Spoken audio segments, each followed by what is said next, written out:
Hello' everyone welcome to Nilachal এডু hub আশা কৰোঁ সকলো ভালে আছে আপোনালোকে ইতিমধ্যে গম পাইছে যে আমাৰ APSC CC এক্সামিনেশ্যন 2024 নটিফিকেশ্যন ওলাইছে আৰু প্ৰায় টেণ্টেটিভ ডেট দিয়া আছে 1 জুন তাৰিখে তো তাৰে কাৰণে আমি যিটো প্ৰিলিমছৰ কাৰেণ্ট এফেয়াৰ্ছৰ ছিৰিজ আৰম্ভ কৰিছিলোঁ তাৰে আজি ছেকেণ্ডটো লেকচাৰ সাধাৰণতে আমাৰ UPSC বা APSC এক্সামিনেশ্যনৰ কাৰণে মেক্সিমাম মানুহে ভিজন PT365ৰ ওপৰত ৰিলাই কৰে এটা খুব ৰিলায়েবল চ'ৰ্চ PT365 এটা প্ৰিলিম স্পেচিফিক কাৰেণ্ট এফেয়াৰ্ছৰ কম্পাইলেশ্যন এটা ভিজন IASৰ তো তাৰ পৰাই মই আজি প্ৰিলিমছ যিখিনি আমাৰ প্ৰিলিমছ স্পেচিফিক কাৰেণ্ট এফেয়াৰ্ছ আছে পলিটি সেইখিনি কভাৰ কৰিম বুলি ভাবিছোঁ আৰু মই এইটো কথা স্পেচিফাই কৰি জনাইছোঁ যে এইটো এণ্টায়াৰলি নন কমাৰ্চিয়েল পাৰ্পাছৰ কাৰণে আৰু এইটো এণ্টায়াৰলি নন কমাৰ্চিয়েল পাৰ্পাছৰ কাৰণে তো আৰু আমি কাৰো কেনেকুৱা কপিৰাইট ভায়লেট কৰা নাই তো আশা কৰিছোঁ এই ভিডিঅ'টো আপোনালোকৰ কাৰণে সহায়ক হ'ব আৰু লাষ্ট ক্লাছত আমি প্ৰায় মডেল কোড অফ কণ্ডাক্টলৈকে পঢ়িছিলোঁ আৰু এতিয়াৰ ক্লাছত আমি নেক্সট টপিককেইটা চাই যাম তো নেক্সট এইটো সিমান ইম্পৰ্টেণ্ট নহয় লোকসভা ইলেকশ্যন বুলি এটা জেনেৰেলাইজ টপিক এটা দিয়া আছে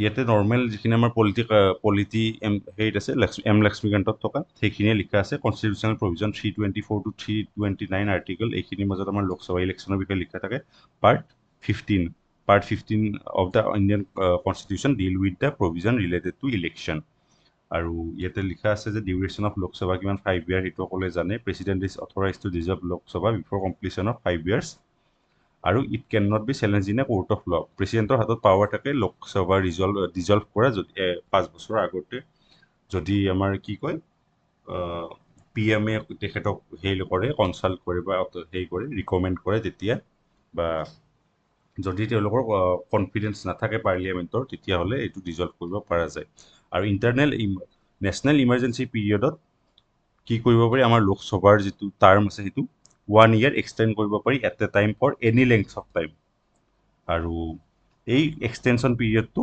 বিয়ণ্ড 6 month অফ ইমাৰ্জেঞ্চি যেতিয়া চিজ হ'ব তাৰে 6 মাহৰ পিছৰ পৰা এই প্ৰভিজনটো আৰু কণ্টিনিউ কৰিব নোৱাৰি তো নেক্সট আছে আৰ্টিকল 329B আৰ্টিকল 329B কি কৈছে যে Election Commission of India invoked 329B, Article 329B of Constitution before Supreme Court to limit judicial intervention. Article 329 basically কি কোৱা হয় যে ইলেকশ্যন অফ পাৰ্লিয়ামেণ্ট আৰু ষ্টেট লেজিসলেচাৰৰ ইলেকশ্যন আছে তাতে জুডিচিয়াৰী ইণ্টাৰভেনশ্যন কৰিব নোৱাৰে except through N election petition যদি এখন ইলেকশ্যন পিটিশ্যন দিয়া যায় থ্ৰু এপ্ৰপ্ৰিয়েট লেজিসলেচাৰ তেতিয়াহ'লে সেইটো কৰাটো বেলেগ এনেই জুডিচিয়াৰীয়ে ইলেকশ্যনত ইণ্টাৰভেনশ্যন কৰিব নোৱাৰে ইণ্টাৰভিন কৰিব নোৱাৰে তাৰপিছত similar provision RPA Act 1951 section 82 আছে ইম্পৰ্টেণ্ট নহয় সিমান আৰু এই ইলেকশ্যন পিটিশ্যনবোৰ ক'ত দিব পাৰি কনচাৰ্ণ হাইকোৰ্টবোৰত দিব পাৰি আৰু যাৰ আছে অৰিজিনেল জুৰিছডিকশ্যন থাকে আমাৰ ইলেকশ্যনৰ ৰিলেটেড বিষয়ত কাৰ অৰিজিনেল জুৰিছডিকশ্যন থাকে সুপ্ৰিম কোৰ্টৰ অৰিজিনেল জুৰিছডিকশ্যন নাথাকে হাইকোৰ্টৰ অৰিজিনেল জুৰিছডিকশ্যন থাকে আৰু এপিল তাৰে এপিল ক'ত কৰিব পাৰে আপুনি সুপ্ৰিম কোৰ্টত কৰিব পাৰে আৰু এই ইলেকশ্যন পিটিশ্যনখন কেণ্ডিডেট বা ইলেক্টৰ যিকোনোৱে দিব পাৰে আকৌ এবাৰ কৈ দিছোঁ যে আৰ্টিকল 329B আণ্ডাৰত ইলেকশ্যন হয় পাৰ্লিয়ামেণ্টৰ বা ষ্টেট লেজিসলেচাৰ বা বিধানসভা ইলেকশ্যন বা লোকসভা ইলেকশ্যনৰ ক্ষেত্ৰত জুডিচিয়াৰী ইণ্টাৰভেনশ্যন কৰিব নোৱাৰে জেনেৰেলি এক্সেপ্ট এখন ইলেকশ্যন পিটিশ্যনৰ থ্ৰুৰে আৰু সেই ইলেকশ্যন পিটিশ্যনখন আমি ক'ত দিব পাৰোঁ হাইকোৰ্টত দিব পাৰোঁ যাৰ হাইকোৰ্টৰ কাৰত ইলেকশ্যনৰ ক্ষেত্ৰত অৰিজিনেল জুৰিছডিকশ্যন থাকে অৰিজিনেল জুৰিছডিকশ্যন যদি প্ৰথম সেনেকৈ কিবা এটা কেছ হ'বলৈ হাইকোৰ্টতে আমি সেই কেছটো কৰিব লাগিব আৰু তাৰে এপিল সুপ্ৰিম কোৰ্টত কৰিব পৰা যায় নেক্সট ইম্পৰ্টেণ্ট সিমান নহয় নমিনেশ্যন অফ ইলেকশ্যন কোৰ্ট লিখা আছে আমাৰ section 33 of representation of people's act 1951 বা RPA Act 1951 আছে আৰু নমিনেশ্যন কেনেকৈ হ'ব লাগে যদি ৰিকগনাইজ পলিটিকেল পাৰ্টিৰ পৰা হয় তেতিয়াহ'লে কেৱল এজনেই প্ৰপ'জাৰ লাগে কিন্তু যদি ইণ্ডিপেণ্ডেণ্ট বা আনৰিকগনাইজ পাৰ্টিৰ পৰা হয় তেতিয়াহ'লে তেখেতক 10টা প্ৰপ'জাৰ লাগিব তো এইটো কথা এটা আছে আৰু সুপ্ৰিম কোৰ্টে কি কৈছে যে ইলেকশ্যন কেণ্ডিডেটবিলাকৰ ৰাইট টু প্ৰাইভেচি আছে যদি তেখেতৰ কিবা এটা ইনফৰমেশ্যন মই RTI কৰোঁ আৰু সেই ইনফৰমেশ্যনটো গোটেই ইলেকশ্যন প্ৰচেছটোৰ কাৰণে সিমান দৰকাৰী নহয় বা ইমান ৰিলেভেণ্ট নহয় তো তেতিয়াহ'লে সেই কি কয় তেখেতৰ যিটো ইনফৰমেশ্যন আছে সেইটো RTI আণ্ডাৰত তেখেতে নিদিবও পাৰে সেইটো তাৰপিছত আছে ৰিপলিং ইমান ইম্পৰ্টেণ্ট নহয় চাইলেঞ্চ পিৰিয়ডৰ কথা আছে চাইলেঞ্চ পিৰিয়ড কেতিয়া কাক কোৱা হয় যদি আমাৰ ইলেকশ্যন হোৱাৰ প্ৰায় 48 ঘণ্টা আগৰ পৰা এটা চাইলেঞ্চ পিৰিয়ড বুলি কোৱা হয় সেইখিনি টাইমত সেইখিনি ভোটিং ডেৰ পৰা পলিং এণ্ড হোৱালৈকে যিখিনি সময় আছে তাৰে 48 ঘণ্টা আগৰ পৰা সেই হয় চাইলেঞ্চ পিৰিয়ড আৰম্ভ হয়। চাইলেঞ্চ পিৰিয়ডত আপুনি কি কৰিব নোৱাৰে, একো ধৰণৰ টেলিভিশ্যনত সেনেকুৱা ইলেকশ্যন এটা ডিছপ্লে কৰিব নোৱাৰে, এড দিব নোৱাৰে, এণ্টাৰটেইনমেণ্টৰ থ্ৰুৰেও একো কৰিব নোৱাৰে বা একো প্ৰচাৰ প্ৰসাৰ কৰিব নোৱাৰে, এক্সিট পল পাব্লিছ কৰিব নোৱাৰে বা অপিনিয়ন পল বা এক্সিট পল এণ্টাৰটেইনমেণ্টৰ থ্ৰুৰে কিবা প্ৰচাৰ কৰা সেইবোৰ বস্তু বন্ধ চাইলেঞ্চ পিৰিয়ডত। কিমান সময় আগত? 48 আৱাৰ্ছ আগত ভোটিং ডেৰ পৰা আৰু আপ টু পলিং এণ্ড হোৱালৈকে। তাৰপিছত এটা আহিছে যে ওৱান কেণ্ডিডেট মাল্টিপল কনষ্টিটুৱেঞ্চি। এটা সময়ত কি আছিল আমাৰ আপ টু 1996ৰ আগতে এজন মানুহে মাল্টিপল বহুতকেইটা কনষ্টিটুৱেঞ্চিৰ পৰা ইলেকশ্যন খেলিব পাৰিছিল, কিন্তু 1996ত এটা এমেণ্ডমেণ্ট আহিল ৰিপ্ৰেজেণ্টেশ্যন অফ পিপলছ এক্ট 1951ত, RPA এক্ট 1951, বহুত ইম্পৰ্টেণ্ট এক্ট। তো সেইখনত 1996ত এটা এমেণ্ডমেণ্ট আহিল আৰু এমেণ্ডমেণ্টটোৰ পিছত কি কোৱা গৈছে যে কেণ্ডিডেট এজনে কেৱল দুখন ছিটৰ পৰা এটা টাইমত ইলেকশ্যন খেলিব পাৰিব। আপোনালোকে দেখা যায় সাধাৰণতে যিখিনি আমাৰ ইনফ্লুৱেঞ্চিয়েল কেণ্ডিডেট থাকে তেওঁলোকে দুটা ছিটৰ পৰা খেলে, যেনেকৈ যোৱা বছৰ আপোনালোকে যদি জানে যে ৰাহুল গান্ধীয়ে দুটা ছিটৰ পৰা ইলেকশ্যন খেলে প্ৰায়ে। তো তেনেকুৱা ধৰণৰ ইনফ্লুৱেঞ্চিয়েল মানুহখিনিয়ে ছেফটি ভাল্ভ হিচাপে আকৌ দুটাই কনষ্টিটুৱেঞ্চিৰ পৰা সদায় ইলেকশ্যন খেলে। আৰু এইটোত 1996ৰ আগতে তেখেতে এনি নাম্বাৰ কনষ্টিটুৱেঞ্চিৰ পৰা খেলিব পাৰিছিল, কিন্তু 1996ত এটা এমেণ্ডমেণ্ট আহে RPA এক্টত, আৰু তেতিয়াৰ পৰা কেৱল দুটা ছিটতে মেক্সিমাম এটা টাইমতে ইলেকশ্যন খেলিব পাৰিব। আৰু হোম ভোটিঙৰ আমাৰ ইলেকশ্যন কমিশ্যনৰ এটা মটো আছে, ন' ভোটাৰ ইজ লেফ্ট বিহাইণ্ড। তো আমাৰ পোষ্টেল ভোট, প্ৰক্সি ভোটিং ইত্যাদিৰ থ্ৰুৰে ঘৰৰ পৰা ভোট দিব পাৰি। হোম ভোটিং মানে কাৰ কাৰণে? যিখিনি PWD আছে বা ফিজিকেলি হেণ্ডিকেপ্ট আছে উইথ 40% বেঞ্চমাৰ্ক ডিচেবিলিটি বা ছিনিয়ৰ চিটিজেন, যিখিনি বুঢ়া মানুহ আছে এবভ 85 ইয়াৰ্ছ, তেখেতসকলৰ কাৰণে এই সুবিধাটো আছে। আৰু কিছুমানৰ কাৰণে সেনেকুৱাকৈ প্ৰক্সি ভোটিং আছে। প্ৰক্সি ভোটিং মানে কি, যদি আপুনি ভোট দিব নোৱাৰে আপোনাৰ সলনি আপুনি এটা ৰিপ্ৰেজেণ্টেটিভ এটা চুজ কৰিব, তেখেতে ভোট দিব পাৰে। ছাৰ্ভিচ ভোটাৰবিলাকৰ কাৰণে এভেইলেবল আছে। আৰু ছাৰ্ভিচ ভোটাৰৰ ভিতৰত কোন কোন পৰে? যিখিনি আমাৰ আৰ্ম ফ'ৰ্চেছত আছে, পুলিচ ফ'ৰ্চেছত আছে, গভৰ্ণমেণ্ট অফ ইণ্ডিয়াৰ এনেকুৱা পষ্টত আছে য'ত তেখেতে ভাৰতৰ বাহিৰত চাকৰি কৰিব লাগে, বা member of a force to which army act 1950 is applicable.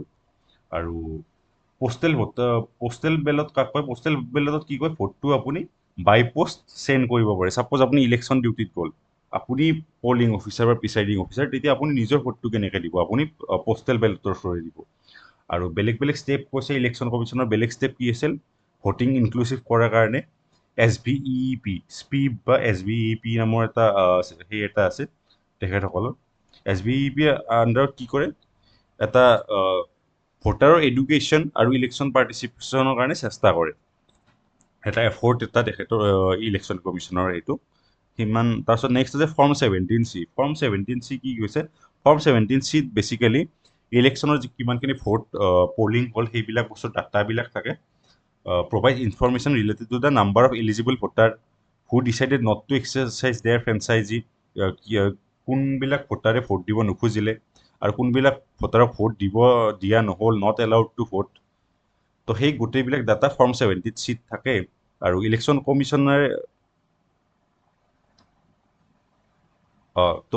কমিশ্যনে supreme কোৰ্টক কি কৈছে যে ফৰ্ম 17Cৰ ডাটাখিনি কাকো দিব পৰা নাযায়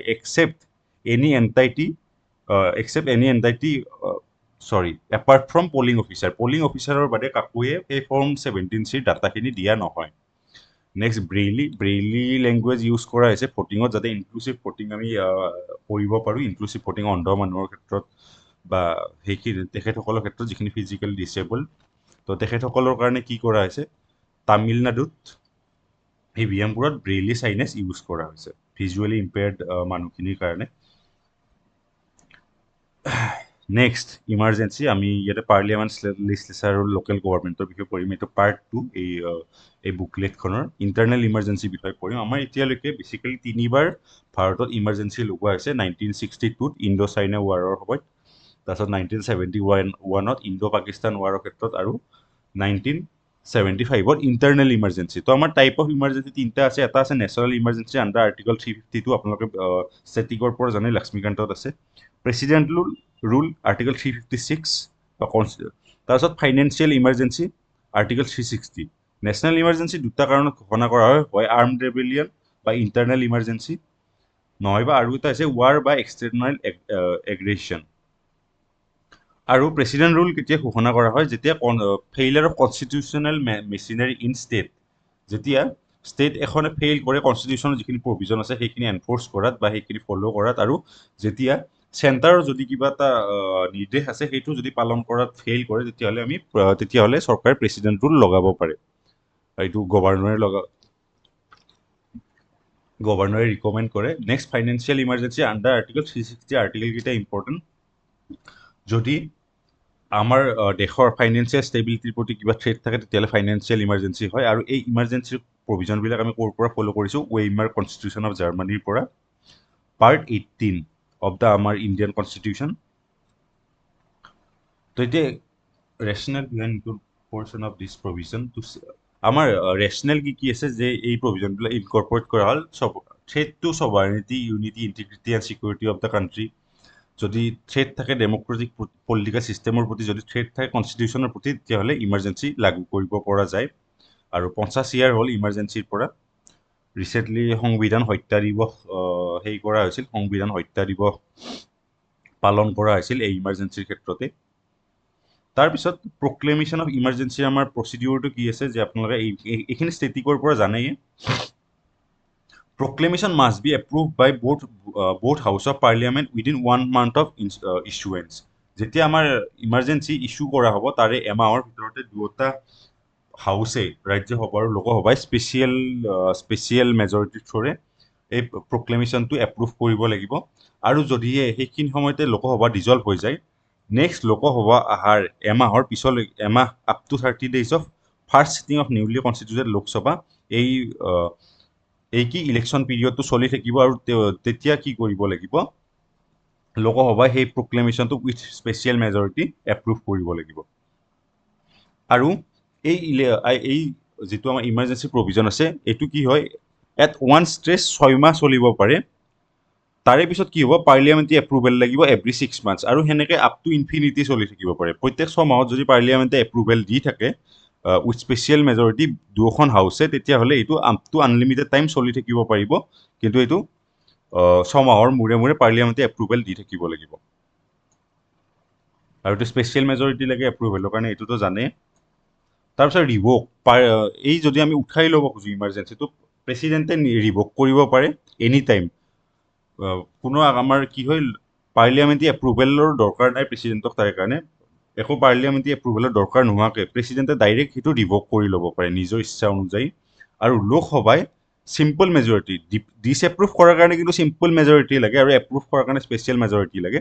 প্ৰেচিডেণ্টে যিকোনো সময়তে নিজৰ ইচ্ছা অনুযায়ী তেখেতে কি কৰিব পাৰে? ৰিভোক কৰিব পাৰে। লগতে লোকসভায়ো ডিছএপ্ৰুভ কৰিব পাৰে with simple majority any time.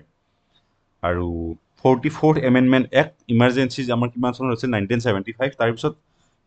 তাৰে পিছতে আমাৰ আহিছিল 44th এমেণ্ডমেণ্ট এক্ট। তাতে আমাৰ বহুতখিনি সংশোধনী কৰা হৈছিল।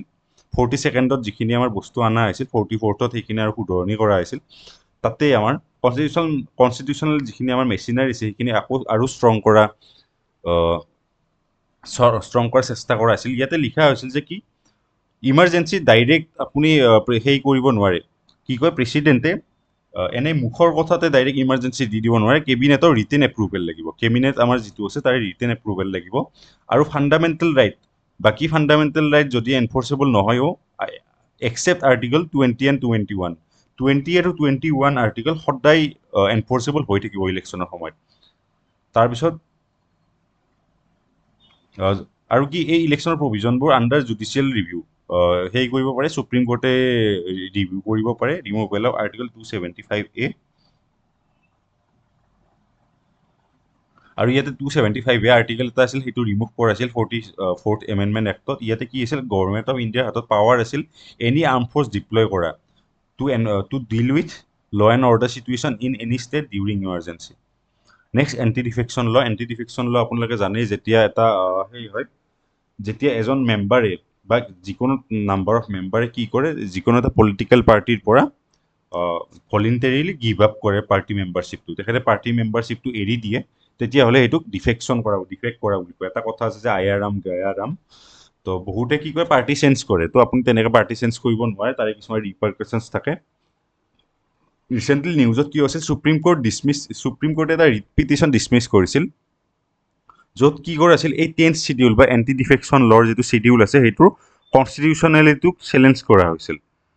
তো এণ্টি ডিফেকশ্যনেল লয় কি কয় যে কিছুমান MLA ডিছকুৱালিফাই কৰা হ'ব যিসকলে কি কৰে হয় ভলেণ্টাৰীলি পাৰ্টি মেম্বাৰশ্বিপ গিভ আপ কৰি দিয়ে ভলেণ্টাৰীলি যদি কোনোবাই পাৰ্টি মেম্বাৰশ্বিপটো এৰি দিয়ে তেন্তে তেনেকুৱা MLA বোৰ ডিছকুৱালিফাই কৰা হ'ব আৰু এইটো ক'ত আছে 10th শিডিউলত আছে শিডিউলটো ইম্পৰ্টেণ্ট 10th শিডিউল আহে 52nd এমেণ্ডমেণ্ট এক্ট 1985 এইটো ইম্পৰ্টেণ্ট আৰু কেনেকুৱা কেছত ডিছকুৱালিফাই হয় যদি যিকোনো এজন মেম্বাৰে পাৰ্টি মেম্বাৰশ্বিপ ভলেণ্টাৰীলি এৰি দিয়ে যদি তেখেতে ভোট যদি পাৰ্টিৰ যিখিনি অৰ্ডাৰ আছে বা সেই আছে হুইপৰ অৰ্ডাৰৰ এগেইনষ্টত যায় বা পাৰ্টিৰ অৰ্ডাৰৰ এগেইনষ্টত যাই পেলাই তেখেতে ভোট দিয়ে বা ভোট নিদিয়ে হাউচৰ সেই এগেইনষ্টত যাই পেলাই তেতিয়াহ'লে তেখেতৰ সেই হ'ব পাৰে এণ্টি ডিফেকশ্যন হ'ব পাৰে এজন যদি নমিনেটেড মেম্বাৰে ছমাহৰ পিছত তেখেতৰ নমিনেটেড হোৱাৰ ছমাহৰ পিছত বেলেগ এটা পাৰ্টি জইন কৰে তেতিয়া হ'ব পাৰে বা এজন ইলেক্টেড মেম্বাৰে যদি ইণ্ডিপেণ্ডেণ্ট মেম্বাৰে যদি এটা পলিটিকেল পাৰ্টি জইন কৰে ইলেকশ্যনৰ পিছত তেতিয়াহ'লে তেখেতে ডিছকুৱালিফাই হ'ব পাৰে আৰু এক্সেপশ্যন কি আছে যদি দুটা পাৰ্টি ছাপ'জ আপোনালোকে কেছটো শুনি থাকে চাগে খুব শিৱসেনাৰ যিটো আমাৰ কেছ হৈছিল মহাৰাষ্ট্ৰত যদি এটা পাৰ্টিৰ greater than 2/3 number of member ওলাই যায় তেতিয়াহ'লে অৰিজিনেল পাৰ্টি কোনটো হ'ব যে কাৰণ মেক্সিমাম মানুহটো ওলাই গ'ল সেই পাৰ্টিটোৰ পৰা তেতিয়াহ'লে বাকী যিখিনি কম মানুহ থাকিল সেইখিনি অৰিজিনেল পাৰ্টি হ'ব নে যিখিনি মেক্সিমাম পৰ্চন ওলাই গ'ল সেইখিনি অৰিজিনেল পাৰ্টি হ'ব সেইকাৰণে কি হ'ল যদি 2/3 মেম্বাৰতকৈ বেছি ওলাই যায় তেতিয়াহ'লে এণ্টি ডিফেকশ্যন লটো এপ্লাই নহয় আৰু এই এণ্টি ডিফেকশ্যন লটো কোনে ডিচাইড কৰে কাৰ কাৰ ডিফেকশ্যন হ'ব সেই বস্তুটো এণ্টি ডিফেকশ্যন লত কাৰ কাৰ ডিছকুৱালিফিকেশ্যন হ'ব সেইটো বস্তু কোনে ডিচাইড কৰে স্পীকাৰ বা প্ৰিজাইডিং অফিচাৰে ৰাজ্যসভাত চেয়াৰমেনে আৰু লোকসভাত স্পীকাৰে ডিচাইড কৰে আৰু তাৰ কাৰণে একো টাইম লিমিট নাই তো এইটো ল does not provide any time limit তো এইটোক লৈ বহুত কথা হৈ থাকে যে একো টাইম লিমিট নাই সেইটো বস্তুক লৈ বহুত ইছ্যু হৈ থাকে আৰু ইয়াতে কেইটামান ইম্পৰ্টেণ্ট কেছ আছে কিহতো হলুৱান কেছ তাতে কি কোৱা আছিল যে স্পীকাৰে যিটো ডিচিশ্যন ল'ব কাৰণ স্পীকাৰে ডিচিশ্যন ল'ব কাৰ কাৰ ডিছকুৱালিফিকেশ্যন হ'ব সেইটো আণ্ডাৰ জুডিচিয়েল ৰিভিউ সুপ্ৰিম কোৰ্টে সেইটো ৰিভিউ কৰিব পাৰে নেক্সট এটা আছে কেশৱ মেঘাচন্দ্ৰ সিং কেছ তাত কোৱা হৈছে যে এটা ফিক্স টাইম এটা দিব লাগে উইদিন 3 months স্পীকাৰে ডিচাইড কৰিব লাগে নেক্সট আহিলে আমাৰ প্ৰপৰ্চনেল ৰিপ্ৰেজেণ্টেশ্যন খুব নিউজত আছে প্ৰপৰ্চনেল ৰিপ্ৰেজেণ্টেশ্যন আমাৰ দুটা সাধাৰণতে ছিষ্টেম আছে এটা আছে ফাৰ্ষ্ট পাষ্ট বা পোষ্ট ছিষ্টেম বা চিম্পল মেজৰিটি ছিষ্টেম আৰু এটা আছে প্ৰপৰ্চনেল ৰিপ্ৰেজেণ্টেশ্যন ছিষ্টেম তো আমাৰ ইণ্ডিয়াত বেচিকেলি লোকসভা ইলেকশ্যনৰ কাৰণে আমাৰ কোনটো ইউজ কৰা হয় first past the post system বা চিম্পল মেজৰিটি ছিষ্টেম আৰু এই প্ৰপৰ্চনেল ৰিপ্ৰেজেণ্টেশ্যন ছিষ্টেমটো সাধাৰণতে আমাৰ ৰাজ্যসভাৰ ইলেকশ্যনত ইউজ কৰা হয় বা প্ৰেচিডেণ্টৰ ইলেকশ্যনত ইউজ কৰা হয় তো ফাৰ্ষ্ট পাছ দ্য পোষ্ট ছিষ্টেমত বেচিকেলি কি গোটেই কাণ্ট্ৰিখন কিছুমান কনষ্টিটুৱেঞ্চি বা আমাৰ সেই কনষ্টিটুৱেঞ্চিত ডিভাইড কৰা হয় এটা জিঅ'গ্ৰাফিকেল ইউনিট কিছুমান আৰু ইয়াতে এটা ডাঙৰ জিঅ'গ্ৰাফিকেল এৰিয়া প্ৰায় গোটেই কাণ্ট্ৰিখন ইভেন এটা কনষ্টিটুৱেঞ্চি হ'ব পাৰে আৰু ইয়াতে ৰিপ্ৰেজেণ্টেশ্যন কি প্ৰত্যেকটো কনষ্টিটুৱেঞ্চিৰে এজনেই ৰিপ্ৰেজেণ্টেটিভ থাকিব আমাৰ যেনেকৈ আমাৰ এটা সমষ্টিত কি থাকে এজনেই MLA থাকে কিন্তু ইয়াতে মোৰ দেন ওৱান ৰিপ্ৰেজেণ্টেটিভ থাকিব পাৰে এজনৰ জেগাত দুজন থাকিব পাৰে আপোনালোকে তাৰপিছত আমাৰ first past the post system কি যোনে বেছি ভোট পায় সিয়ে জিকিব ছাপ'জ কোনোবাই 3টা মানুহ আছে এজনে পাইছে 40% এজনে পাইছে 30% আৰু এজনে পাইছে 50% এজনে পাইছে 40% আৰু এজনে পাইছে 10% তো ইয়াতে কোন 50% পোৱাজন জিকিব যিয়ে হায়েষ্ট ভোট পাইছে যাৰ চিম্পল মেজৰিটি আছে তাৰ 50%তকৈ বেছি ভোট নহ'বও পাৰে তথাপিও সি জিকিব তো এইটো কথা লিখা আছে ইয়াত winning candidate may not secure মোৰ দেন 50% ভোট যদি আধাতকৈ বেছি ভোট নাথাকিব পাৰে কিন্তু যাৰে চবতকৈ বেছি ভোট থাকিব সিয়ে জিকিব কোনোবাই 30% ভোট পায়ো জিকিব পাৰে কোনোবাই 10% ভোট পায়ো জিকিব পাৰে যদি বাকী বহুতটা মানুহে 7%কৈ পাই আছে এজনে যদি 10% পাইছে তেওঁ জিকিব আৰু ইয়াতে কি হয় প্ৰপৰ্চনেল ৰিপ্ৰেজেণ্টেশ্যনত কি হয় যাৰ যিমান প্ৰপৰ্চন অফ ভোট থাকে তো সেই হিচাপত জিকিব ছাপ'জ ইণ্ডিয়াত যদি বিজেপিয়ে 50% ভোট পাইছে কংগ্ৰেছে যদি 40% ভোট পাইছে আৰু আদাৰ্ছে 10% ভোট পাইছে তো ইয়াতে কি হ'ব বিজেপিয়ে জিকিলে কিন্তু প্ৰপৰ্চনেল ৰিপ্ৰেজেণ্টেশ্যনত কি হ'ব 50% ভোট বিজেপিয়ে পাইছে মানে আধা চিট বিজেপিয়ে পাব 40% ভোট কংগ্ৰেছে পাইছে মানে যিমান চিট আছে তাৰে 40% কংগ্ৰেছে পাব আৰু 10% আদাৰ্ছে পাইছে মানে 10% অফ চিট বেলেগে পাব কিন্তু আমাৰ ইয়াত কি হ'ব এটা কনষ্টিটুৱেঞ্চিত যিয়ে হায়েষ্ট ভোট পায় সিয়ে সেই চিটটো পাব লাগে কোনোবা এটাই চাগে তাতকৈ বহুত ভাল ভোটো পাব পাৰে তাতকৈ কিন্তু যদি কম হৈছে হায়েষ্টটোতকৈ তেতিয়াহ'লে তাতে কোনো ধৰণৰ চিট নাপায় আৰু এক্সাম্পল কি আছে ইয়াতে US UK কানাডা ইণ্ডিয়া আমাৰ ফাৰ্ষ্ট পাছ দ্য পোষ্ট ছিষ্টেমৰ এক্সাম্পল ইজৰাইল নেডাৰলেণ্ড এইবোৰত কি প্ৰপৰ্চনেল ৰিপ্ৰেজেণ্টেশ্যন হয় সাধাৰণতে ডাঙৰ কাণ্ট্ৰিবোৰত প্ৰপৰ্চনেল ৰিপ্ৰেজেণ্টেশ্যনত ভোট কৰাটো ইমান সম্ভৱ নহয়। বেনিফিট কি আছে ফাৰ্ষ্ট পাছ দ্য পোষ্ট চিষ্টেমত? চিম্পল টু আণ্ডাৰষ্টেণ্ড, আমি সাধাৰণ মানুহে বুজি পায়, সহজ, যিয়ে বেছি ভোট পায় সিয়ে জিকে। এইটো অকণমান কমপ্লেক্স হৈ যায় প্ৰপৰ্চনেল ৰিপ্ৰেজেণ্টেশ্যনটো। ষ্টেবল গভৰ্ণমেণ্ট ফৰ্ম কৰে, কাৰণ ওৱান পাৰ্টি চিষ্টেম হয়, ইয়াতে কোৱালিশ্যন গভৰ্ণমেণ্ট বেছি নাথাকে, যিয়ে হায়েষ্ট ভোট পায় সিয়ে জিকে। তাৰপিছত কি হয়, ডিফাৰেণ্ট ছ'চিয়েল বেকগ্ৰাউণ্ডৰ লোকক আহি পেলাই ভোট দিবৰ কাৰণে ইয়াতে এনকাৰেজ কৰা হয়।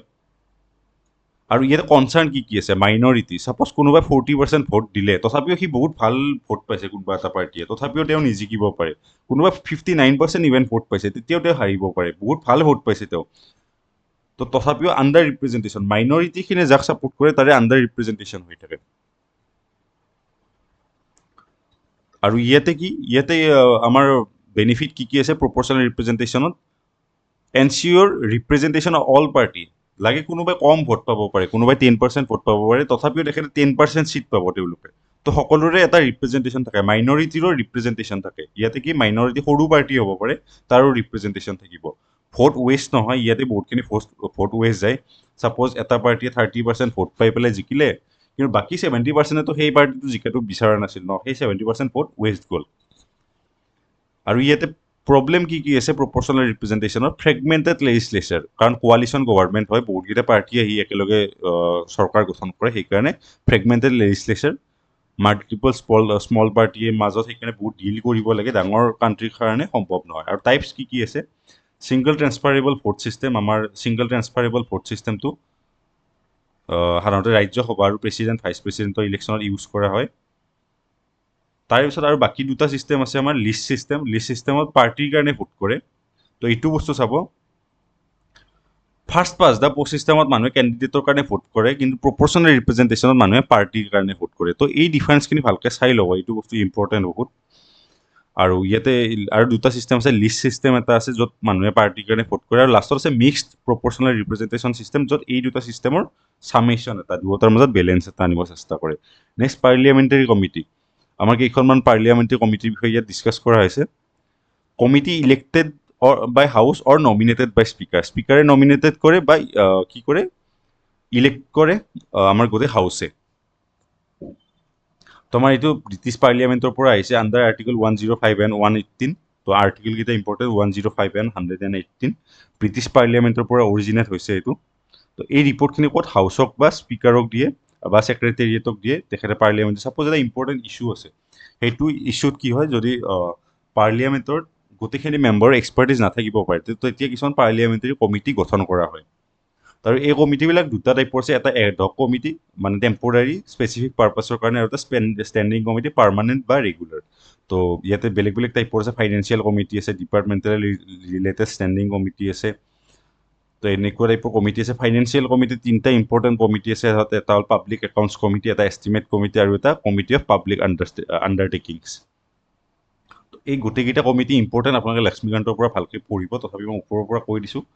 পাব্লিক একাউণ্ট কমিটি ফাৰ্ষ্ট 1921ত মণ্টেগু ক্লেমছফৰ্ড ৰিফৰ্ম 1919ত আহিছিল, তাৰে পিছত আৰম্ভ কৰা হৈছিল। 22টা মেম্বাৰ থাকে, 15টা লোকসভাৰ আৰু 7টা ৰাজ্যসভাৰ। তেখেতসকলৰ কাম কি? তেখেতসকলে যিখিনি আমাৰ ৰিপৰ্ট আছে কেগৰ, সেই ৰিপৰ্টখিনি ৰিভিউ কৰে। ৰেভিনিউ আৰু এক্সপেণ্ডিচাৰ ৰিপৰ্ট যিখিনি আছে গভৰ্ণমেণ্ট অফ ইণ্ডিয়াৰ, সেইখিনি কেগৰ সহায়ত ৰিভিউ কৰে। আৰু এষ্টিমেট কমিটি আহিল ইম্পৰ্টেণ্ট কমিটি, 30টা মেম্বাৰ আছে লোকসভাৰ, 1950ত প্ৰথম আৰম্ভ কৰা আছিল। 30টা মেম্বাৰ গোটেইকেইটা লোকসভাৰ। এওঁলোকে কি কৰে? অল্টাৰনেটিভ পলিচি ছাজেষ্ট কৰে, যাতে আমাৰ এডমিনিষ্ট্ৰেশ্যন এফিচিয়েঞ্চি আহে, ইকনমি মেইনটেইন হয়। এনচিয়'ৰ কৰে যে money is well laid out within the limits of policy employed in estimate. এষ্টিমেটত যিখিনি পলিচি থাকিব, তাৰে ভিতৰত যিখিনি পইচাৰ দৰকাৰ হয়, সেইখিনি ৱেল লেইড আউট হয়, সেইটো এনচিয়'ৰ কৰে। নেক্সট অফিচিয়েল লেংগুৱেজৰ এটা কমিটি আছে, সেইটো তোমাৰ আণ্ডাৰ অফিচিয়েল লেংগুৱেজ এক্ট। 30টা মেম্বাৰ, 20টা লোকসভাৰ, 10টা ৰাজ্যসভাৰ। আমাৰ সেই হিচাপে হোম মিনিষ্টাৰৰ সেই আণ্ডাৰত আছে। চেয়াৰপাৰ্চন কোন? Union home minister. Union home minister আমাৰ চেয়াৰপাৰ্চন। তাৰপিছত প্ৰিভিলেজ কমিটি। প্ৰিভিলেজ কমিটি ইয়াতে ৰিচেণ্টলি নিউজত আছিল। যেতিয়া আমাৰ পাৰ্লিয়ামেণ্টাৰী কিছুমান প্ৰিভিলেজ আছে, পাৰ্লিয়ামেণ্টাৰী প্ৰিভিলেজ কি কয়? আমাৰ পাৰ্লিয়ামেণ্টৰ মেম্বাৰবিলাকৰ কিছুমান স্পেচিফিক ৰাইটছ আৰু ইমিউনিটিজ আছে, যাতে তেখেতসকলে নিজৰ দায়িত্বখিনি সুচাৰুৰূপে পৰিচালিত কৰিব পাৰে। তেওঁলোকৰ তাৰ কাৰণে কিছুমান অধিকাৰ আছে আৰু ইমিউনিটি কিছুমান আছে। তো সেই ইমিউনিটি আৰু অধিকাৰবোৰ যেতিয়া ব্ৰিজ হ'ব, কোনোবাই ব্ৰিজ কৰিব, বা তেওঁলোকে কিছুমান তেনেকুৱা যদি কাম কৰে য'ৰ পৰা পাৰ্লিয়ামেণ্টাৰী প্ৰিভিলেজ ব্ৰিচ হয় তেতিয়া সেই বস্তু প্ৰিভিলেজ কমিটিয়ে তাৰে কাৰণে লয় একশ্যন লয় তাৰে ওপৰত আৰু লোকসভাত কিমানটা মেম্বাৰ থাকে 15টা মেম্বাৰ থাকে স্পীকাৰে নমিনেট কৰে আৰু চেয়াৰমেনটো স্পীকাৰ বা প্ৰিচাইডিং অফিচাৰে নমিনেট কৰে আৰু নেক্সট কেবিনেট কমিটি আছে কেবিনেট কমিটিবোৰ এক্সট্ৰা কনষ্টিটিউচনেল কমিটি কনষ্টিটিউচনত তাৰে একো মেনশ্যন নাই আৰু আমাৰ কেবিনেট কমিটিত কেৱল কেবিনেট মিনিষ্টাৰবোৰহে মেম্বাৰ হ'ব পাৰে বাকী এমপিবোৰ মেম্বাৰ হ'ব নোৱাৰে আৰু আমাৰ কিছুমান important committee political affairs economic affairs আৰু এপইণ্টমেণ্ট কমিটি এই তিনিখন কোনে লিড কৰে প্ৰাইম মিনিষ্টাৰে লিড কৰে তিনিখন committee political affairs committee economic affairs committee আৰু এপইণ্টমেণ্ট কমিটি তিনিখন প্ৰাইম মিনিষ্টাৰে লিড কৰে আৰু পাৰ্লিয়ামেণ্টাৰী এফেয়াৰ্ছ কমিটি কোনে লিড কৰে হোম মিনিষ্টাৰে লিড কৰে পাৰ্লিয়ামেণ্টাৰী এফেয়াৰ্ছ কমিটি হোম মিনিষ্টাৰে লিড কৰে আৰু political affairs committee economic affairs committee আৰু এপইণ্টমেণ্ট কমিটি প্ৰাইম মিনিষ্টাৰে লিড কৰে নেক্সট ছেক্ৰেটাৰী পাৰ্লিয়ামেণ্টৰ এই বছৰ আমাৰ 75 ইয়াৰ্ছ কমপ্লিট হ'ল তো আৰ্টিকেল 98ৰ আণ্ডাৰত যিকোনো দুটা হাউচৰে এটা ছেক্ৰেটাৰিয়েল ষ্টাফ কিছুমান থাকে যাতে ছেক্ৰেটাৰিয়েল ষ্টাফৰ কাম কি ছেক্ৰেটাৰী এছিষ্টেঞ্চ দিয়া এফেক্টিভ ফাংচনিঙত হেল্প কৰা ৰিচাৰ্চ কৰা আৰু ৰেফাৰেঞ্চ মেটেৰিয়েল আমাৰ কিবা এখন বিলৰ কাৰণে যদি কিবা ৰেফাৰেঞ্চ মেটেৰিয়েল লাগে সেইবোৰ প্ৰিপেয়াৰ কৰা record of day to day proceeding তো আমাৰ পাৰ্লিয়ামেণ্টত যিখিনি প্ৰচিডিং হ'ব তাৰে সেইখিনি ৰেকৰ্ড কৰা বা ৰেকৰ্ড কৰি পাব্লিছ কৰা এইড এণ্ড এডভাইচ কৰা প্ৰিচাইডিং অফিচাৰ আমাৰ চেয়াৰমেন বা যিখিনি আমাৰ তেখেত কি প্ৰিচাইডিং অফিচাৰ স্পীকাৰ বা চেয়াৰমেনক এইড আৰু এডভাইচ কৰা চেলাৰী পে'মেণ্ট কৰা তো এই গোটেইবোৰ কাম ছেক্ৰেটাৰিয়েটৰ আৰু আমাৰ দুটা হাউচৰে আৰ্টিকেল 98ৰ আণ্ডাৰত কি ছেক্ৰেটাৰিয়েল ষ্টাফ আছে আৰু ইয়াৰে হেড কোন আমাৰ ছেক্ৰেটাৰী জেনেৰেল তেখেতে লিড কৰে rank equivalent to cabinet secretary তেখেত ৰেংকত থাকে তো আমাৰ লোকসভা আৰু ৰাজ্যসভাৰ দুয়োটাৰে ছেক্ৰেটাৰিয়েট আছে এডমিনিষ্ট্ৰেটিভ হেড ছেক্ৰেটাৰী জেনেৰেল ইয়াতো এডমিনিষ্ট্ৰেটিভ হেড ছেক্ৰেটাৰী জেনেৰেল আৰু স্পীকাৰ অফ লোকসভাৰ হাতত আল্টিমেট কণ্ট্ৰল থাকে আৰু চেয়াৰমেন অফ ৰাজ্যসভাৰ হাততো এডমিনিষ্ট্ৰেটিভ কণ্ট্ৰল থাকে আল্টিমেট কণ্ট্ৰলটো কাৰ হাতত থাকে আমাৰ যি প্ৰিচাইডিং অফিচাৰৰ হাতত স্পীকাৰ বা চেয়াৰমেনৰ হাতত আল্টিমেট কণ্ট্ৰল থাকে আৰু এডমিনিষ্ট্ৰেটিভ হেড এডমিনিষ্ট্ৰেশ্যনখিনি কোনে মেনেজ কৰে ছেক্ৰেটাৰী জেনেৰেলে মেনেজ কৰে আৰু তেখেত কেবিনেট ছেক্ৰেটাৰী ইকুৱেল সমপৰ্যায়ৰ তাৰপিছত কেবিনেট ছেক্ৰেটাৰী কথা আছে কেবিনেট ছেক্ৰেটাৰী আমাৰ যদি আপুনি 21 বছৰ IAS হ'ব পাৰে তো তেতিয়াহ'লে আপুনি কেবিনেট ছেক্ৰেটাৰী হ'ব পাৰে তেখেতক সোৱাদ বুলিও কোৱা হয় প্ৰাইম মিনিষ্টাৰক তেখেতে বহুত ইম্পৰ্টেণ্ট পষ্ট এটা ইণ্টাৰ মিনিষ্ট্ৰিয়েল কোঅৰ্ডিনেশ্যন বেলেগ বেলেগ মিনিষ্ট্ৰীবোৰৰ কোঅৰ্ডিনেশ্যন মেইনটেইন কৰে কিবা যদি ডিফাৰেঞ্চ থাকে সেইবোৰ মেইনটেইন কৰে সেইবোৰ কি মেনেজ কৰে তেখেতসকলে সিমান ইম্পৰ্টেণ্ট নহয় নেক্সট আহিছে যে প্ৰেচিডেণ্ট এড্ৰেছ প্ৰেচিডেণ্টে কি কৰে আমাৰ কি হয় পাৰ্লিয়ামেণ্টক লোকসভা আৰু ৰাজ্যসভা কি কৰে দুটা অকেজনত সাধাৰণতে এড্ৰেছ কৰে